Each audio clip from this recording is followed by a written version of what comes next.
I'm Vincent. This is my 2010 Honda Civic Si. I've had this car since 2010, so pretty much the first owner. It's what I started the car scene in. Pretty much since then I've converted pretty much all the exterior with OEM parts from Japan. Took quite some time to put it all together. My Instagram, by the way, is Vincent, if you guys want, Bencent. So I came across choosing the SI because originally I saw the Type R, actually, the FD2 Type R in Champ White, and I just fell in love. That was like kind of like a dream car, dream color, everything about it was dreamy. So I went to the Honda dealership trying to buy a Type R because I read online it might be coming to America. They laughed at me. I was wrong. You know, it never came to America.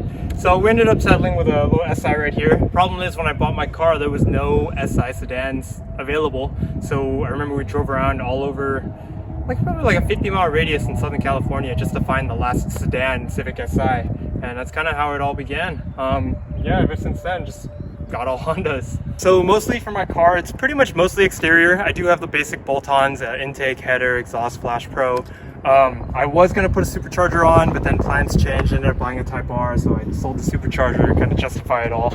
But overall, I have OEM FD2 front end. Everything's real except for this hood. Couldn't justify $2,000 on a hood at the time. So I bought authentic Type R fenders, authentic J's Racing grille, authentic headlights, authentic bumper, authentic Mugen front lip, and then a VIS J's Racing replica hood.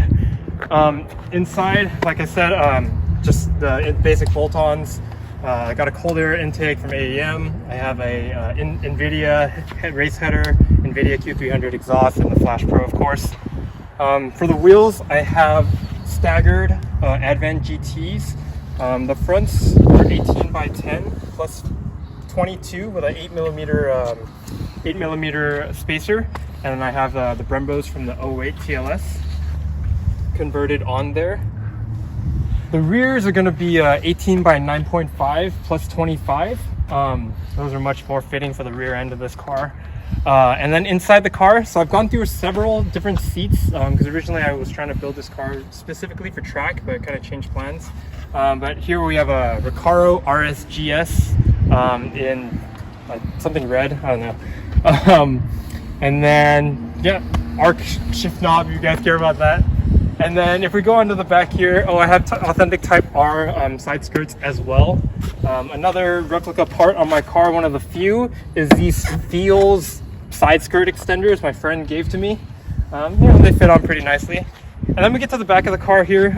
So I started off with the rear. Originally I only liked the rear end of the Type R because I thought the front was kind of too much work to do. So I started off with the rear, authentic OEM FD1 trunk, so non-Type R trunk. I covered the keyhole, it's supposed to be here.